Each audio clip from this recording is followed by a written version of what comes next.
Abricoserie, c'est mon école. Elle est située dans le Trièves en pleine nature.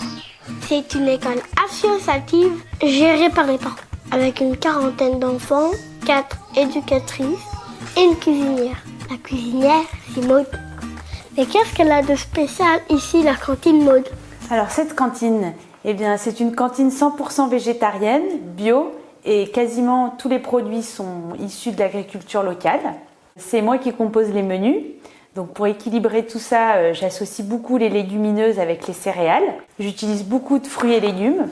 Et puis donc pour tout ce qui est laitage, le pain, les œufs, là je me sers chez des producteurs du Trièves. Et puis comme on est en montagne, en hiver, il n'y a pas beaucoup de choix par ici. Donc c'est la coopérative Manger Bio Isère qui me livre ce que je commande par internet. Et puis pour tout ce qui est le sec, c'est les parents qui font les courses dans un magasin bio de Grenoble. Ah d'accord, mais pourquoi on doit faire une cantine dans l'école? L'école Montessori Montabricot-Cerise, ça fait 10 ans qu'elle existe.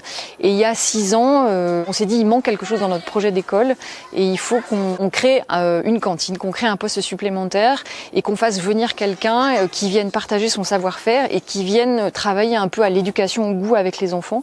Et puis on va faire du lien avec les gens qui nous entourent. En imaginant que pour les enfants, c'était une sacrée belle aventure, une sacrée belle rencontre de se dire que la carotte qu'ils mangeaient à midi, que Maud avait cuisinée, c'était la carotte que Mathieu avait fait pousser un peu plus bas dans le village. Du coup, on transmettait des valeurs assez fortes aux enfants de cette école en termes de respect de la nature et puis de regard de quelle place donner à l'alimentation aujourd'hui.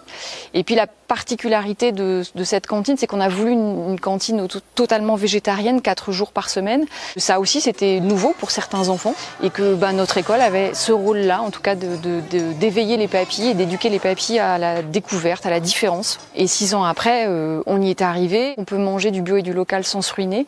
Et en plus, en créant un poste, en créant de l'emploi et en milieu rural, c'est pas anodin. Et quand on dit local, c'est local. Presque tous les légumes viennent de chez Mathieu. Un jeune maraîcher qui vient de s'installer dans le même village de l'école. Et tout en bio, bien sûr. Ce qui m'a motivé, c'est le fait que l'école soit juste à côté. On ne peut pas faire plus local, on est à 700 mètres à peu près de l'école. Je m'étais dit, s'il y a bien des gens qu'il faut qu'ils mangent bio, c'est bien les enfants. Toutes les semaines, il y a Maud qui m'appelle et puis qui prend des légumes.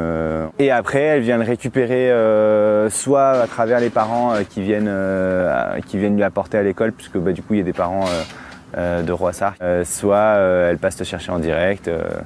C'est un peu comme on s'arrange, on n'habite pas très loin, quoi.